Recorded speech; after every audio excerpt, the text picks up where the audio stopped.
And if you have your phones and you want to video it, I advise you to do that. You want to enjoy this one. I thank you, Trish. Bottom of my heart.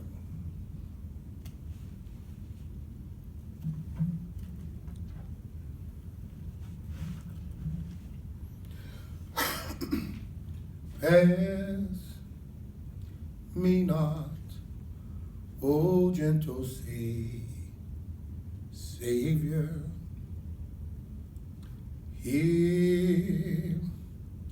Hear my humble cry, and while on others that are calling, do not pass me by. Savior, oh Savior, why don't you hear my humble cry? And while on others that are calling,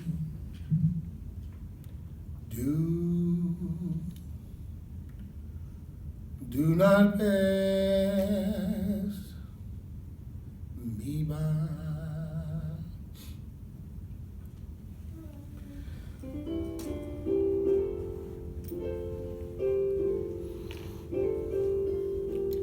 We have an opportunity to make America a better nation. And I want to thank God once more for allowing me to be here with you. You know, several years ago, I was in New York City. And I was autographing the first book that I had written. And while I was sitting there autographing books, a demented black woman came up. And the only question I heard her ask, are you Martin Luther King? I had my head down as I was writing. And I said yes. The next minute I felt something beating on my chest. Before I knew it, I had been stabbed by the minute woman. They rushed me to Harlem Hospital. And it was a dark Saturday afternoon.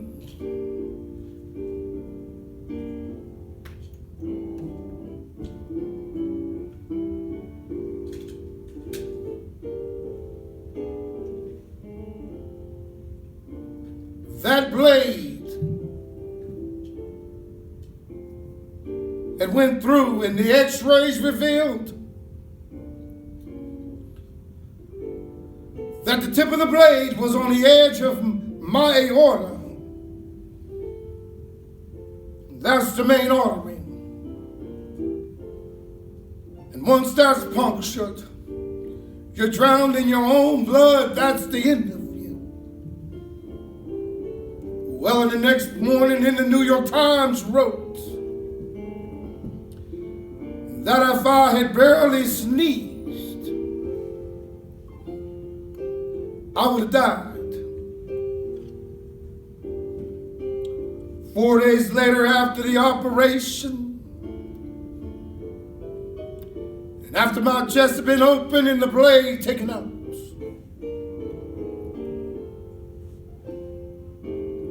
they allowed me to move around in the wheelchair of the hospital. They allowed me to read some of the mail that came in from all over the countries and all over the states. Condolences, I received a letter from the president and the vice president. I don't remember what that said. And I received a letter from the governor of New York. I don't remember what that said.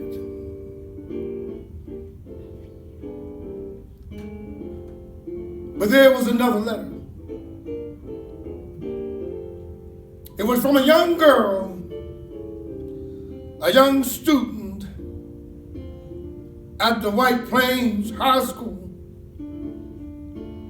And I looked at that letter. I'll never forget it.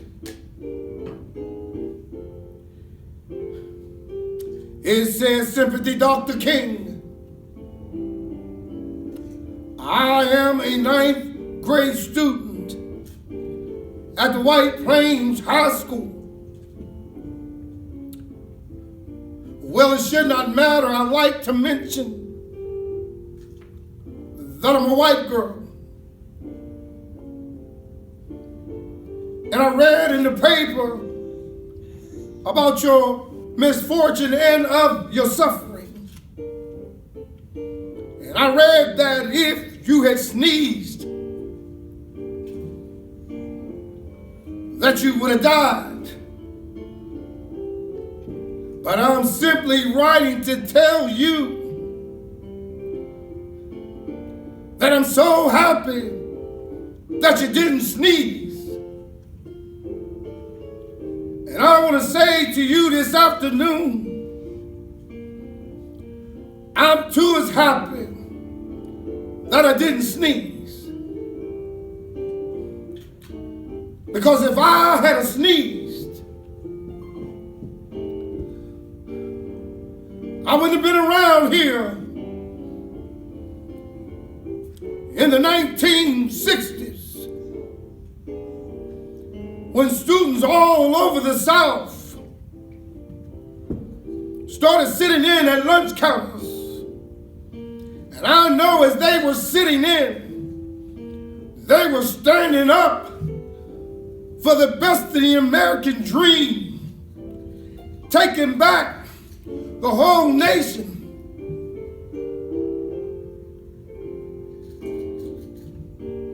Of the Declarations of Independence and the Constitution. If I had sneezed, I wouldn't have been around here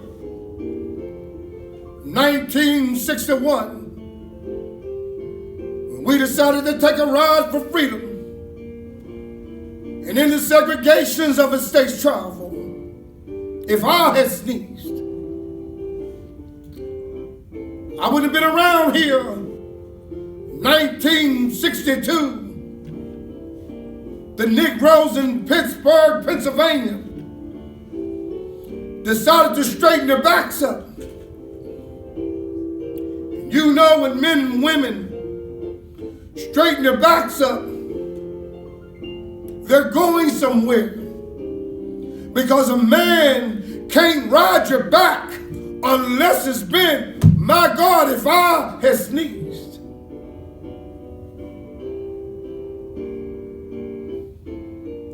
I wouldn't have been around here 1963 when I had a chance to tell America about a dream that I had had. If I had sneezed, I wouldn't have been able to support the sanitation workers in Memphis. If I had sneezed, well, you know, it really doesn't matter to me now. Like any man, I like to live a long life. Longevity has its place. But I'm not concerned with that now. All I want to do is God's will. And He allowed me to go up to the mountain.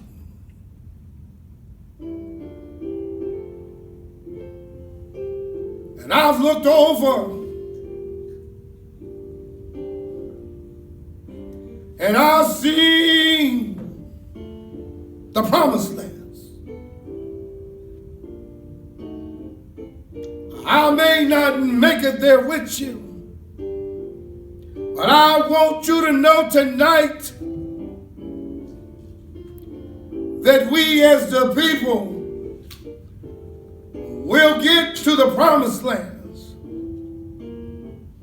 I'm not worried about anything. I'm not fearing any man. Mine eyes have seen the glory of the coming of the Lord. But you know, every now and then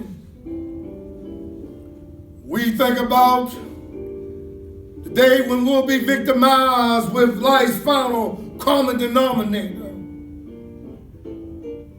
Often we call death. I don't think about it in a morbid sense, but every now and then I'll think about the words I would like to leave behind. If anybody's around when I have to meet my day, I don't want a long funeral. And if you get someone to deliver the eulogy, tell them not to talk too long. Tell them not to mention where I went to school. That's not important. Tell them not to mention that I have 300 or 400 other awards. That's not important. But I want somebody to be able to say that day that Dr. Martin Luther King Jr.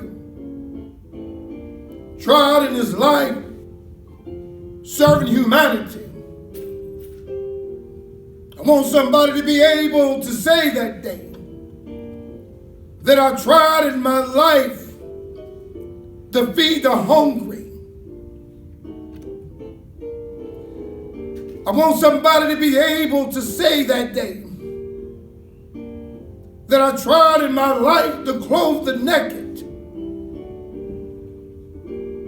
I want somebody to be able to say that day that I tried to be right on war questions. I want somebody to be able to say that day that I did try to visit those who were in prison homes. Yes, if you want to say that I was a drum major, say that I was a drum major for peace.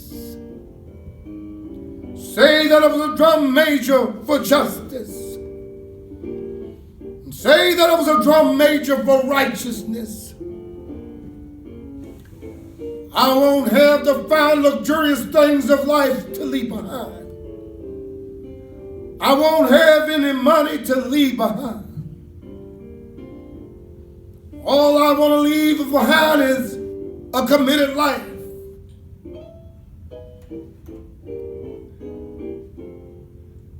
If I can help someone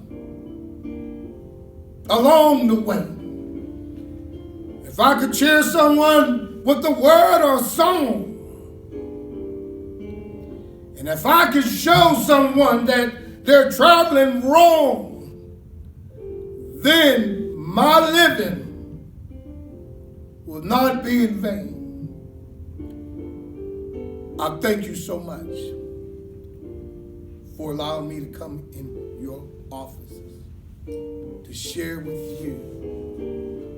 God has worked with me and gave me the talent, gave me the knowledge, gave me the ability to perform Martin Luther King for you guys. It meant a lot.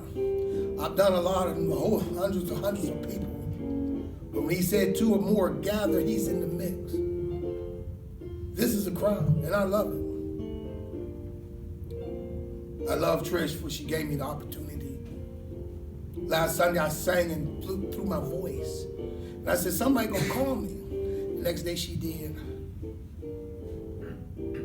The passion that I have doing Martin Luther King. I said, until I'm above ground and not underground, I will continue to do Martin Luther King. This is my 42nd year of doing this. And this is the first time that I took out the I Have a Dream speech, because it takes a lot out of me. But I really thank you guys. You take the nervousness out of me, and every time I do this, I get nervous. It's always there. But I really thank you guys for listening. And ask yourself, you probably the first time you've heard this in Pittsburgh from somebody. All our dream is to be out there and do it in front of millions of people. But I don't give up. It's my 42nd. I'm marching on.